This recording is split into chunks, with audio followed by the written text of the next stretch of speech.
주관하여 주시기를 소원하오며 우리 구주 되시는 예수님의 이름으로 간절히 기도드립니다. 아멘. 오늘 함께 나눌 말씀은 히브리서 12장 1절에서 2절 말씀입니다. 히브리서 12장 1절에서 2절 말씀입니다. 히브리서 12장 1절 2절 말씀 다 찾으신 줄로 알고 이 시간 제가 봉독하도록 하겠습니다. 하나님의 말씀을 보고 들으시기 바랍니다. 약속 있는 하나님의 말씀입니다. 이러므로 우리에게 구름같이 둘러싼 허다한 증인들이 있으니 모든 무거운 것과 얽매이기 쉬운 죄를 벗어버리고 인내로써 우리 앞에 당한 경주를 하며 믿음의 주요 또 온전하게 하시는 이인 예수를 바라보자. 그는 그 앞에 있는 기쁨을 위하여 십자가를 참으사 부끄러움을 개의치 아니하시더니 하나님 보좌 우편에 앉으셨느니라. 아멘. 아멘. 오늘은 예고한 대로 사도신경 강의 첫 번째 시리즈로 신앙과 삶의 전제 사도신경이라는 제목으로 하나님 말씀 증거할 수 있도록 하겠습니다. 신앙과 삶의 전제, 바로 사도신경이라는 말씀으로 하나님 말씀 증거하겠습니다. 교회는 성경이 증언하는 성삼위일체 하나님에 대한 신앙을 고백하는 사람들의 모임입니다. 다시 한번 말씀드립니다. 교회는 성경이 증언하는 성삼위일체 하나님에 대한 신앙을 고백하는 사람들의 모임입니다. 그러나 우리가 살아가는 세상을 조금만 둘러보면 교회라는 이름을 가지고 있지만 우리와 전혀 다른 신앙의 형태를 가지고 있는 자들도 있고, 우리와 전혀 다른 하나님을 믿고 있는 자들도 있고, 우리와 전혀 다른 성경 해석을 가지고 살아가는 사람들이 많이 있음을 알게 되고 또한 그들을 만나게 됩니다. 이는 하나님이 신자 개개인에게 세용이의 신앙의 모습이 다르고 황순원 사모님의 모습이 다르고 저의 모습이 다르다고 하는 다양성과는 전혀 다른 범주에 속하는 다름입니다. 한 성경, 한 하나님, 한 믿음이라는 공통 분모 위에 우리 개개인에게는 하나님께서 다양한 환경을 허락하셨고 다양한 성격도, 다양한 은사도, 그리고 이 자리에 있으신 분들 중에 단 한 명도 직업이 같으신 분도 없습니다. 각자에게 하나님께서 허락하셨던 그 다양성 안에서 다르게 드러나는 신앙의 모습들과 달리 분명히 교회라는 이름을 가지고 있고 하나님을 신앙한다고 말은 하지만 우리와 전혀 다른 모습을 가지고 있는 자들이 있다는 것입니다. 이들도 우리와 꼭 같은 성경이라는 말을 쓰고 하나님이라는 말을 쓰고 신앙이라는 단어를 사용합니다. 하지만 우리와 용례가 전혀 다릅니다. 겉으로는 교회와 그리스도인이라는 공통 분모 아래서 대화가 되는 것처럼 보입니다. 그러나 그 대화 끝에 도달하는 삶의 실천과 열매들을 보면 전혀 다른 길을 걸어오고 있었음을, 전혀 다른 대화를 했었음을 우리가 발견하게 됩니다. 그 차이가 어디서 발견되어질까요? 바로 신앙 고백의 다름 혹은 교리 체계의 다름, 그 차이에서부터 이러한 것들이 일어나게 됩니다. 스스로를 교회라고 주장하는 자들이 있습니다. 바로 가톨릭도 자기들을 가리켜서 교회라고 가리키고, 또한 우리가 너무나 잘 알고 있는 하나님의 교회나 여러 가지 교회들도 이단이라는 범주 안에 들어가서 교회라는 이름을 쓰고 성경을 붙들고 살아가지만 우리와 전혀 다른 결의 모습을 발견하기도 합니다.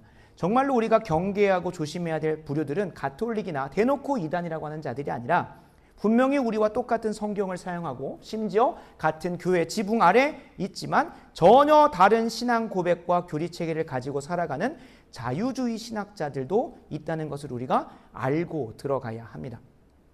신앙 고백의 차이는 분명히 다른 성경 해석을 낳습니다.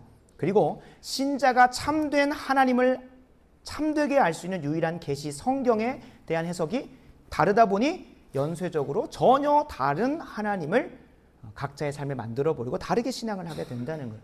당연히 신앙하는 하나님이 다르다 보니, 내가 믿고 있는 하나님이 다르다 보니 서로의 삶 가운데 드러나는 신앙의 모습들도 다를 수밖에 없는 것이 당연하다는 거예요. 그러니까 신앙 고백의 차이는 성경 해석을 다르게 만들고, 또 성경 해석의 다름은 다른 하나님을 믿게 만들고, 다른 하나님에 대한 다른 신앙은 당연히 다른 신앙의 모습의 형태들을 경험하게 한다는 것입니다. 단적인 예로 구원에 대해서 우리 가톨릭과 전혀 다른 것이 있다면 칭의에 대한 개념이 극명하게 차이가 납니다. 우리 그리스도인들은 오직 믿음으로 말미암아 오직 예수 그리스도의 공로를 의지하여 구원을 받는다고 고백을 합니다. 그러나 가톨릭은, 적그리스도 세력인 가톨릭은 오히려 반대로 자신의 공로로 구원을 받는다고 합니다. 예수 그리스도가 없는 것도 아니고 칭의라고 하는 구원의 조건이 되는 칭의라는 것이 없는 것도 아닌데 그 칭의에 내포된 의미가 전혀 다르고 그리고 가톨릭과 우리의 신앙의 형태가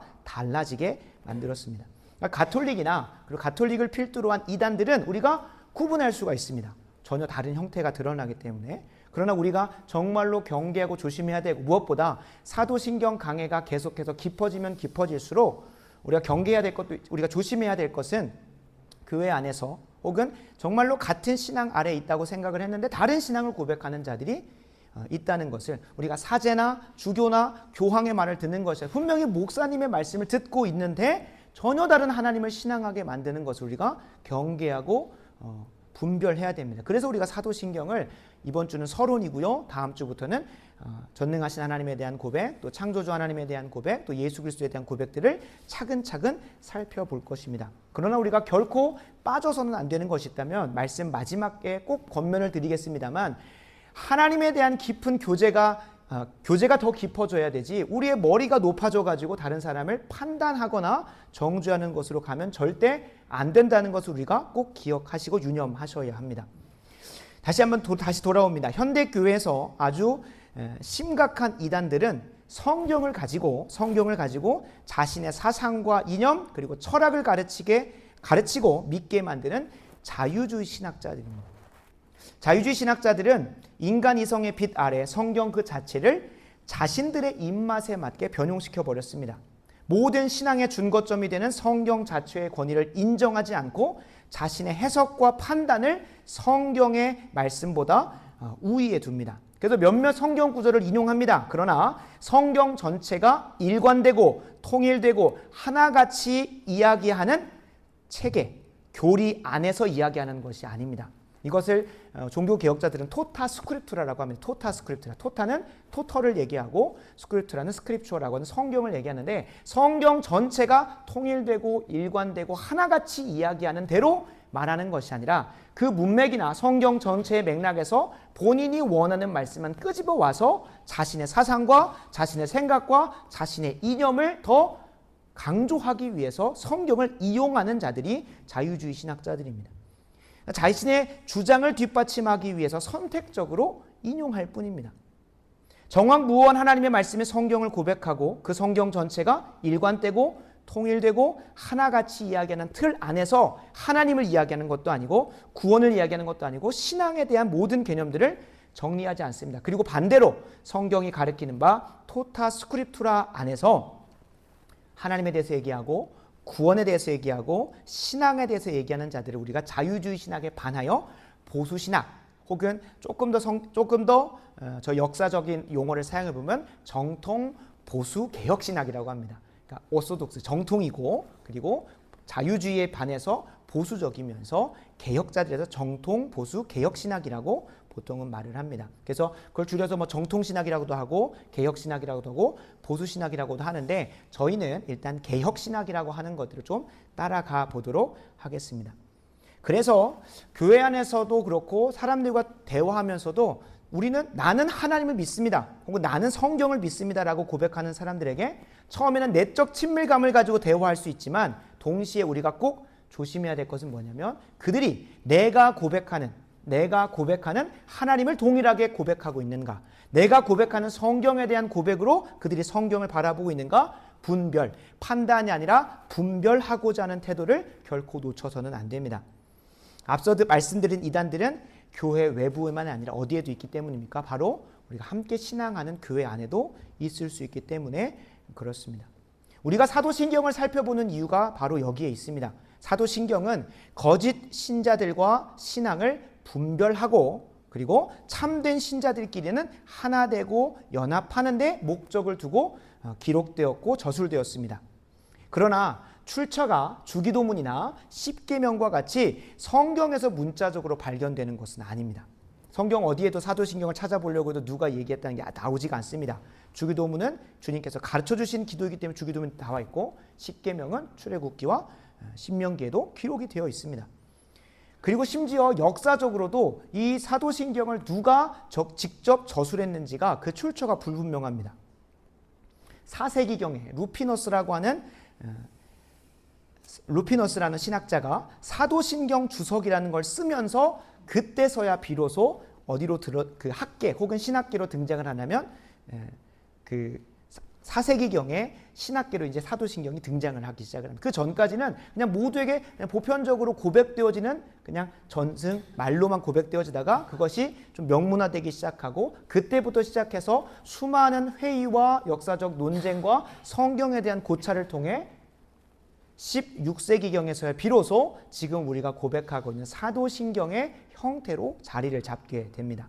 그래서 시간을 지나면서 교회 안에서의 여러 가지 논쟁들을 통해 이것이 더 성경적이다, 저것이 더 성경적이다 하면서 정리되어지는 시간을 통해서 지금의 완성 형태가 자리 잡게 되었다는 겁니다. 그래서 혹자는 출처도 불분명하고 심지어 사람이 고안해낸 것을 우리가 성경보다 더 믿으면 쓰겠냐라고 하면서 이 사도신경을 불신하고 폐기하자고 주장하는 사람들도 있습니다. 그런데 이것은 정말 큰 모순입니다.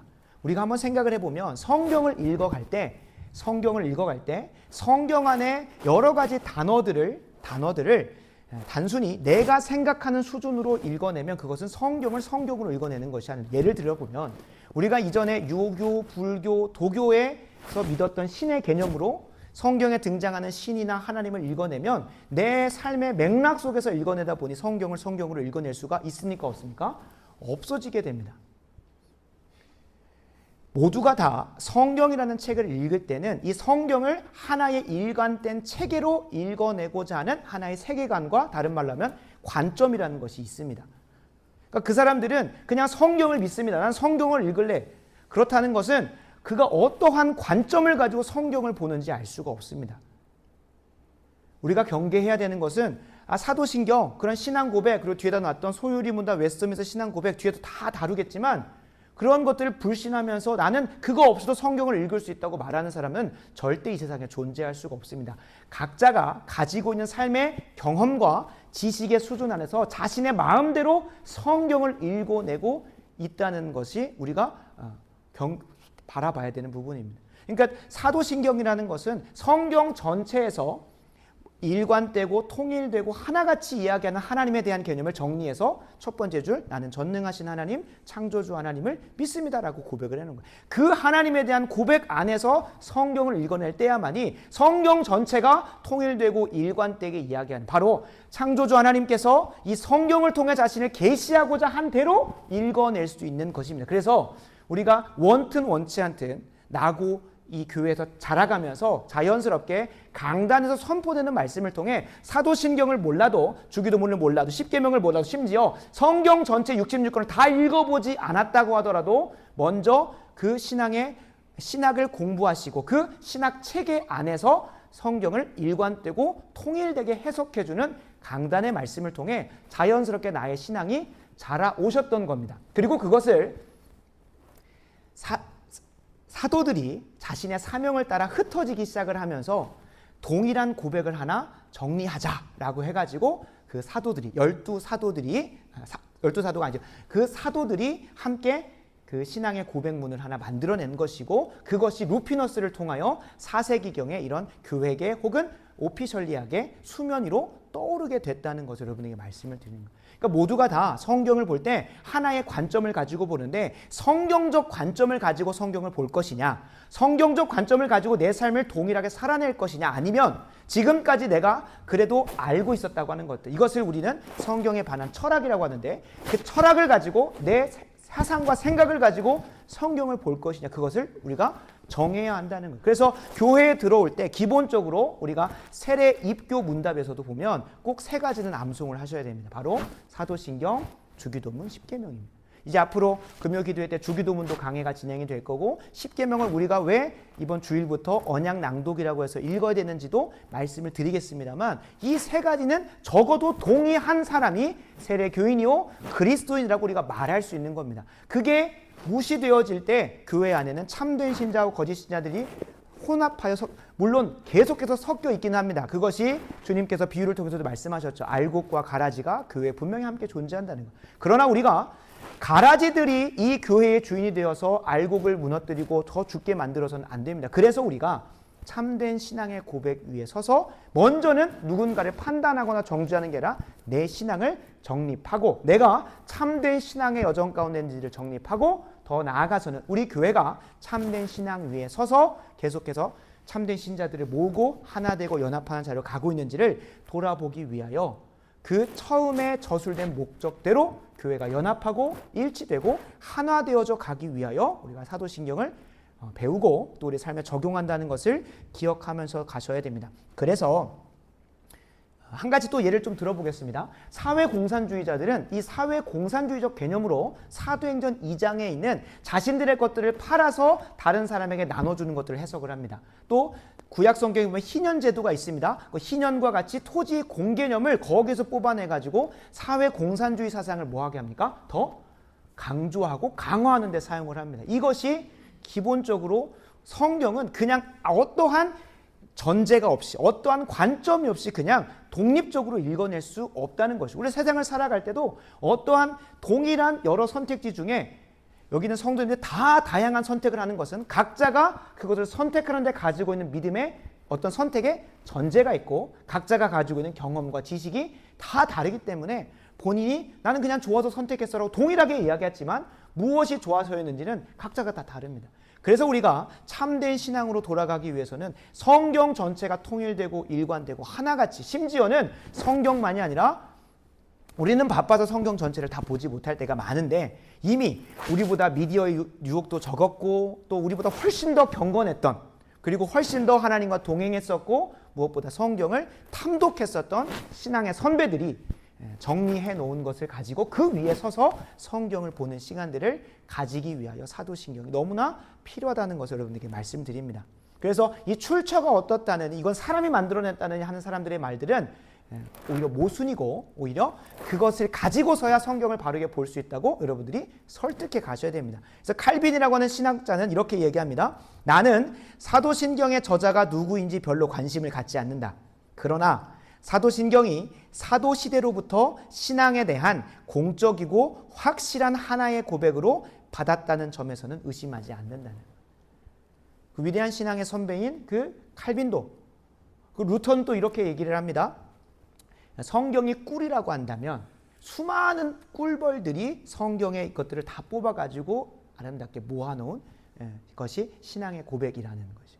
성경 안에서 죄송합니다. 그러니까 성경이 꽃이라고 한다면 벌들이 와서 역사적으로 계속해서 빨아서 모아놓고 해서 최고로 잘 축약한 것을 사도신경이라고까지 극찬을 하고 있다는 거예요.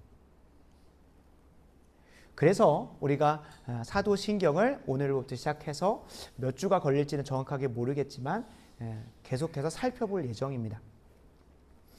사도신경은 실제로 최소한의 범주입니다. 무슨 말씀이냐면 사도신경 이후에 16세기 정도에 이게 다 지금의 형태로 정리됐다고 했잖아요. 그래서 16세기, 17세기에 이 사도신경으로부터 시작해가지고 수많은 신앙의 고백문들이 나옵니다. 제가 우리 장로교단이 채택했다고 하는 12신조와 웨스트민스터 신앙 고백서도 12신조는 그 뒤에 등장을 하는데 웨스트민스터 신앙 고백서도 이때 등장을 하고요. 그리고 뭐 하이델베르크 교리문답이라든지 그리고 도르트 신경, 벨직 신앙 고백서, 제네바 요리문답서 등등이 그때 엄청나게 등장을 해요. 그 마치 이 딱 역사적 현상만 보면 각 지역과 문화별로 막 갈라지는 것 같아요. 하이델베르크는 독일에서, 제네바는 스위스에서, 또 스코틀랜드에서, 영국에서, 뉴잉글랜드에서 막 다양한 신앙 고백서들이 나오니까 다 다른 것들을 고백하는 것처럼 보이는데 그것들에 다 엑기스로 뭉쳐가지고 하나로 공통문을 내려보면 결국에 거기에 뭐가 등장을 할까요? 사도신경이 등장을 한다는 거예요. 실제로 각 사도신경이 그 각 지역의 문화에 적용되어져서 조금 더 강조하고 혹은 신학적으로 조금 결을 달리하지만 이 사도신경을 중심으로 해서 그들이 한 형제요, 한 교회요, 한 모임으로 묶여진다는 것을 역사적으로 바라볼 수 있습니다. 그래서 우리가 우리 교회 안에도 우리 한국 교회 안에도 여러 교단들이 있습니다. 장로교도 있고 침례교도 있고 성결교도 있고 또 순복음도 있고 감리교도 있죠. 근데 이 모든 교단들이 신학적인 세부적인 가지들은 조금 다를 수 있습니다. 그러나 그 신앙의 원류인 사도신경은 동일하게 고백을 하기 때문에 우리가 한 형제 자매요, 그리고 때로는 연합 예배를 드리기도 하고 하나 되어서 어떤 사역들을 감당하기도 하는 것입니다. 이 사도신경이 그만큼 우리에게 너무나 중요한 것이고, 이 사도신경으로 우리 신앙이 시작한다는 것을 우리가 좀 기억하면서 우리가 앞으로 10몇 주 정도, 아마 올해 말까지는 가진 않겠지만 진행이 된다는 것을 우리가 기억하시면 좋겠습니다. 사도신경은 오늘 함께 우리가 읽은 본문이 말하는 바 구름같이 둘러싼 허당한 증인들의 삶을 통해서 참된 신앙문으로 증언된 고백이, 다시 한번 말씀드립니다. 12장 1절에 보면 이러므로 우리에게 구름같이 둘러싼 허다한 증인들이 있다고 합니다. 그 허다한 증인들이 남겨놓은 삶의 고백들이 정리되어진 거죠. 먼저는 사도들의 고백이 그 지난날의 시간들 2025년까지 오면서 수많은 동일한 삶의 고백으로 살아냈던 사람들의 삶이 뭐합니까? 증언해 준다는 것. 이것이 참된 신앙의 고백이고 참된 고백이라는 것을 우리에게 말해준다는 것을 말하고 있습니다. 그러나 여기서 중요한 것은 그들의 말이나 생각이 아니라 삶을 통해서 증언된다는 것을 우리가 좀 기억해 볼 만합니다. 이 신앙 고백을 붙들었던 자들은 구원받은 신자의 삶에 놓여있는 12절 1절에 나오는 것처럼 무거운 것과 얽매이기 쉬운 죄를 벗어버리고 인내로서 그들의 삶에 놓여진 경주를 하면서 가장 중요한 것 무엇을 바라봤다고 합니까? 12장 2절 믿음의 주요 온전하게 하시는 이인 예수 그리스도를 믿음으로 붙들고 나아갔다는 것이 핵심입니다. 그들이 무거운 것과 얽매이기 쉬운 죄를 벗어버리고 인내로서 그들 앞에 놓여진 경주를 달려갈 수 있었던 동력이자 힘이요 원천이었던 것은 무엇일까요? 그들이 이 신앙 고백, 예수 그리스도에 대한 참된 신앙 고백을 믿음으로 붙들었기 때문에 그러한 삶을 살아낼 수 있다는 것을 우리가 기억할 필요가 있습니다. 우리도 이들과 시대와 장소는 다르지만 그들이 겪었던 이들의 믿음의 고백이, 이들의 증언들이 히브리서 13장에 가보면 12장 앞부분에 보면 11장에 보면 믿음장이라고 해서 이들이 어떠한 삶을 살아냈는지가 등장을 합니다. 그들의 신앙 고백 안에서 고난과 핍박과 환난조차도 너무나 기쁨으로 받아들일 수 있었고 세상과 전혀 다른 삶을 살아낼 수 있었던 것은 그 한 명 한 명이 위대하고 멋져서가 아니라 그 믿음의 주요 온전하게 하신 예수 그리스도에 대한 참된 신앙을 고백하며 붙들고 나아갔기 때문에 그러한 삶을 살았다는 것을 우리가 볼 수 있습니다. 그래서 우리도 이들이 붙들었던 그 신앙의 고백을 동일하게 바라보고 붙들 때에만이 그들과 같은 삶을 살아요. 그들 한 사람 한 사람이 위대하고 멋있어서가 아니라 그들이 붙들었던 믿음의 대상인 예수 그리스도가 그렇게 살아내게 하셨다는 것을 우리가 기억한다면 이들이 그렇게 붙들었던 예수 그리스도에 대한 참된 신앙의 내용이 뭐고 신앙의 고백이 무엇이었을까를 우리가 이 본문을 통해서 고민하게 됩니다. 이미 서두에서 말씀드렸다시피 그 고백은 무엇입니까? 사도 신경이라는 것을 성경도 그리고 지난 기독교의 역사도 그리고 우리 신앙의 선배들의 삶의 증언을 통해서도 우리는 확인해 왔습니다. 그래서 우리가 이 사도 신경을 하나하나 살펴보면서 그들과 동일한 신앙의 고백 위에 서서 삶의 여정으로 나아가기를 소원합니다. 그래서 사도 신경의 내용을 크게 세 부분으로 정리가 됩니다. 처음은 성부 하나님에 대한 믿음의 고백, 그리고 좀 많은 분량을 차지하고 있는 것이 성자 예수 그리스도에 대한 고백이고, 그리고 마지막으로는 성령 하나님에 대한 고백이고요. 그리고 그것을 조금 7개로 소분화해 보면 성부, 성자, 성령 하나님, 그리고 이어지는 교회에 대한 고백, 죄 용서에 대한 고백, 부활과 영생에 대한 고백을 7개로 소분이 되어집니다. 그리고 그것을 조금 더 문장별로 세분화해 보면 12개의 고백으로 세분화가 되는데 성부에 대한 고백, 성자 예수 그리스도에 대한 고백이 6개의 고백으로 되어져 있고 나머지 포함하면 총 12개의 고백으로 되어지기도 합니다. 이것은 이제 잘못된 전승이긴 한데 12개의 고백이라고 하니까 12사도가 모여가지고 한 문장씩 얘기해가지고 만들어 놓은 게 사도, 그런 고백은 이제 그거는 전혀 말씀드렸다시피 출처가 없습니다. 지금 사도들이 만들었고 그것이 어떻게 400년간 전승되어지고 전하여져서 루피너스의 조명을 통해 이렇게 드러났는지 거기까지만 우리가 볼 수, 역사적 반출을 할 수 있지, 이것이 사도가 야고보는 전능하신 하나님이 내 고백이 하면서 이렇게 한 게 아닙니다. 그래서 그것이 만들어졌던 것들을 좀 말씀드렸고 내용도 좀 말씀을 드렸습니다.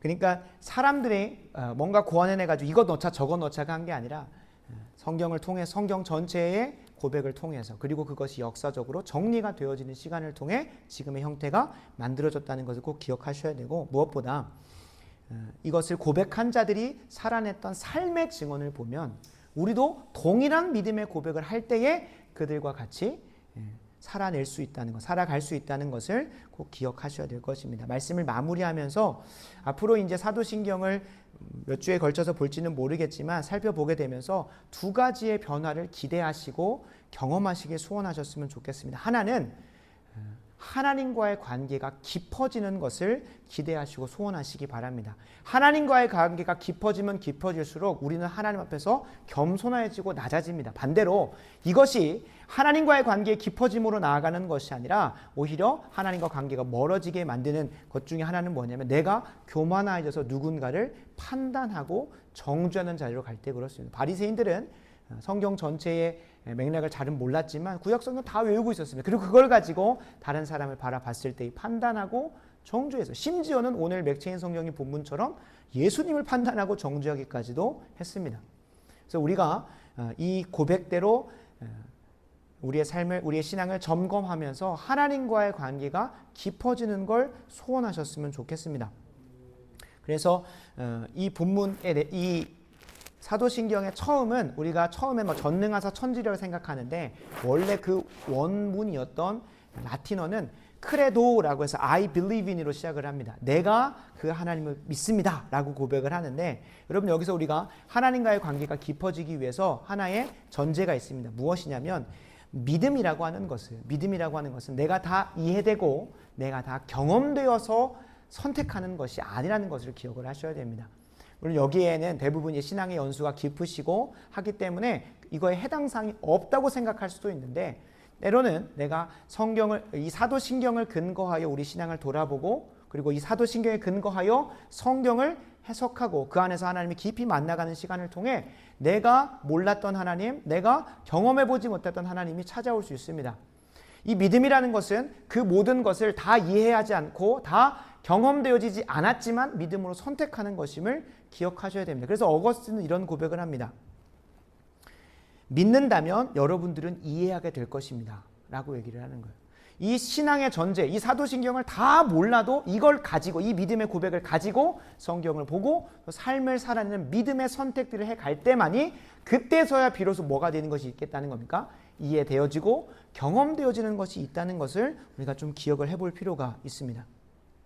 그래서 이 신앙의 고백대로 성경을 다시 한번 재조명해보는 거예요. 내가 너무나 익숙하다고 생각했던 것들도 그냥 신박한 뭔가 묵상이나 그런 게 아니라 이 신앙 고백으로부터 시작해서 성경을 더 깊이 바라보는 것으로 나아갈 때에 내가 몰랐던 하나님, 내가 경험해보지 못한 하나님을 깊이 만나고 경험할 수 있다는 것을 기억하시기 바랍니다. 그냥 이 신앙 고백의 한 문장 한 문장을 달달달 외우고 그것의 지식이 커지기만 하면 교만하여지고 다른 사람을 판단하는 자리로 가면서 하나님과 오히려 이 사도신경을 살펴보는 목적대로 하나님과 가까워지는 게 아니라 그냥 멀어지기만 한다는 것을 우리가 기억하시고 경계하셔야 됩니다. 두 번째로 우리가 꼭 이 사도신경 강해를 진행을 하면서 꼭 결단하고 또 마음 가운데 소원하면서 가야 되는 것은 삶의 경건입니다. 언어 유희지만 I believe in을 조금 풀어보면 I be live in이라고 좀 바꿔볼 수 있습니다. I be live in. 그러니까 나는 이것 안에서 살아있다, 살아간다 라고 고백을 하는 거죠. 그러니까 우리의 신앙의 고백이 단순히 머리로 들어오는 지식으로만 끝나면 그것은 아무짝에도 쓸데기가 없는 것입니다. 그 안에서, 이 믿음의 고백 안에서 내가 라이브, 살아보는 겁니다. 살아내보는 겁니다. 그렇게 살아낼 때만이 그 삶 속에서 하나님을 깊이 만날 수도 있고, 무엇보다 허다한 무리가 지금 우리에게 살아서 말로 나는 이런 삶을 살았어 라고 증언하는 것이 아니라, 그들의 생각을 우리가 상상해서 만들어내는 것이 아니라 허다한 무리들의 증언은 그들이 삶으로 살아왔던 믿음의 고백으로 우리가 경험하고 알 수 있는 겁니다. 무슨 말이냐 하면 야고보 사도는 이렇게 얘기합니다. 행함이 없는 믿음은 죽은 믿음이라고까지 얘기를 한다는 거예요. 행함이 없는 믿음은 죽은 믿음이라는 거예요. 그러니까 우리의 믿음이 진짜로 살아있는 믿음이라고 한다면 I be live in을 해야 되는, 그 안에서 살아내는 삶의 경건과 거룩이 있어야 한다는 것입니다.